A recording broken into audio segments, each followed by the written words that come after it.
Banyak orang berasumsi pandemi COVID-19 akan berakhir di musim panas. Tapi kenyataannya, ada masih banyak korban berjatuhan di seluruh dunia. Padahal, program-program stimulus yang dirancang pemerintah di berbagai dunia pun akan berakhir dalam beberapa minggu ini.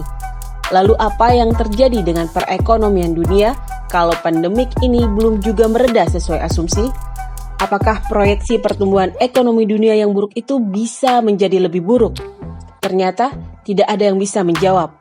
Menurut Demetrius Aripitoyo, Chief Investment Officer Eastspring Investment Indonesia beberapa waktu yang lalu, sudah berkembang menjadi konsensus di dunia bahwa COVID-19 ini tidak bisa cepat berakhir.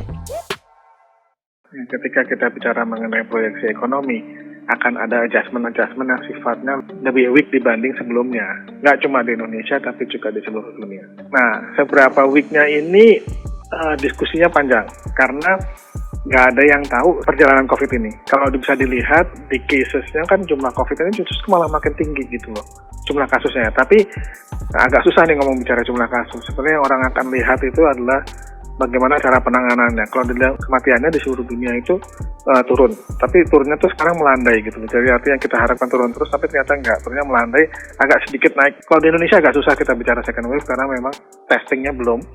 Bahkan kalau dilihat di kita kan jumlah meninggalnya tuh kan juga makin lama makin naik ya. Tapi juga apakah makin naik atau karena sekarang yang meninggal pun dites dibanding dulu, ya itu juga kita nggak tahu. Kedua, di Indonesia ini praktis beberapa bulan kemarin kan banyak kelonggaran-kelonggaran yang sudah diberikan, kelonggaran pembayaran utang, kelonggaran pembayaran pokok, satu. Kedua, kalaupun ada PHK, kalau yang kita nggak tahu jumlahnya kan variatif ya, tapi kalaupun ada PHK kan berarti uang PHK itu misalnya katakan PHK itu terjadi di bulan Maret, April, Mei, Juni mungkin masih punya, Juli mungkin masih punya, tapi kan jumlahnya makin berkurang. Nah, uang bantuan pemerintah pun juga berkurang gitu. Di satu sisi kita belum melihat COVID-nya itu selesai, di sisi lain bantuannya juga udah mulai berkurang karena ya uangnya habis. Nah, itu kita bicara dunia ya. Tapi di sisi kita itu agak sedikit terbalik. Di sisi kita COVID-nya memang belum jelas, tetapi kemarin tuh pengumpulannya terlambat. Second half-nya itu pengumpulannya akan lebih banyak sehingga mungkin tertolong.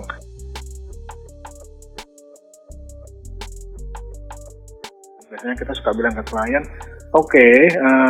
ya combine lah, ada asingnya, ada Indonesianya, ya Anda gabungkan jadi satu, ya Anda gabungin aja. Makanya sekarang saya lebih banyak menekankan pendekatan multi aset, dimana kalau kita invest nggak cuma ke satu reksadana, ke satu aset kelas gitu. Anda takut nih saham volatilitasnya atau mungkin ekonomi, Anda masukin obligasi yang bagus, Anda masukin lagi asing. Ya kita kan nggak tahu, misalnya kalau misalnya kebijakan yang diambil kayak omnibus semua jalan, kan Indonesia juga bisa bagus gitu ya. Kalau dilihat dari GDP, yang minusnya paling dikit itu kita.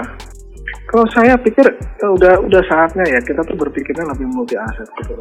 Jangan mikir saya hari ini pilih ke obligasi, habis obligasi saya pilih saham gitu. Zamannya ini berubah gitu. Jadi Anda mikirnya jangan satu-satu gitu, mendingan dikombin aja gitu.